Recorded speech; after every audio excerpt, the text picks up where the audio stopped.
Hello, John. Hello, Oliver. And today we're talking about Cardinal Newman canonization. That's right. He was canonised there, made a saint in the Vatican on the 13th of October, just gone out this year.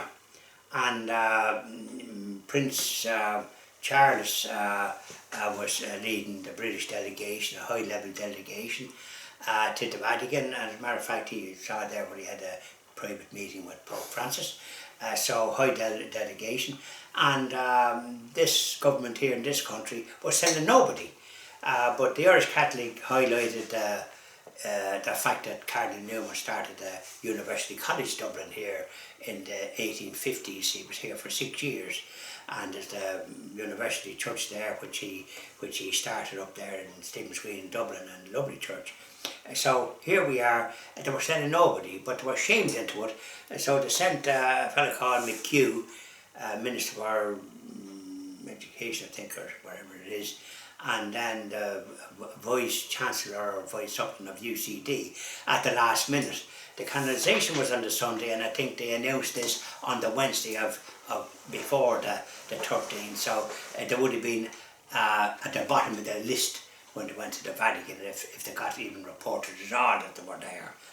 Now, the Irish ambassador in Vatican did hold a conference there because he's good, but he wouldn't get much support from this secular crowd that were standing with here. So they were forced to do this at the last minute, but there was no preparation to it. And not like the business of the Minister for Children, the so-called Minister for Children, Sapone, the Canadian atheist, stuck over there over a meeting in Africa, and 350 million of Irish taxpayers' money for to promote abortion in that country. She should be charged with something or another, and not allowed that. So here they were, and just that calibre of leaders that were saddled with, particularly the Taoiseach Prime Minister, Mr. Varricker, who spoke so disrespectfully one time about a priest, and he addressed this to Micheál Martin, the useless leader of Fianna Fáil,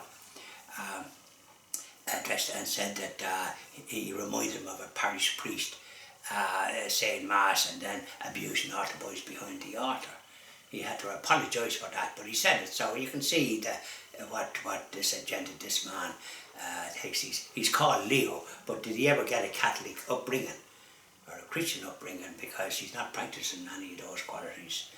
So I wouldn't be surprised that they were going to ignore this, only they must have been forced into it, and a reluctant sort of a move. Pathetic. They were saddled with such a thing. They're just as bad as the British that had the penal times in this country, in my book, in the Christian and Jobs Action Party.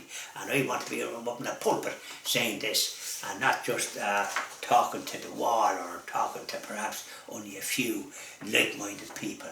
I'd like to stress the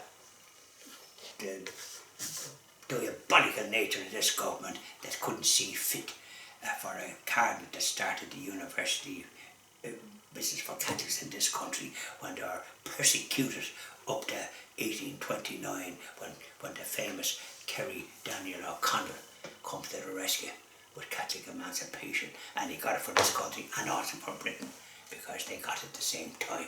Up to that they were persecuted as well.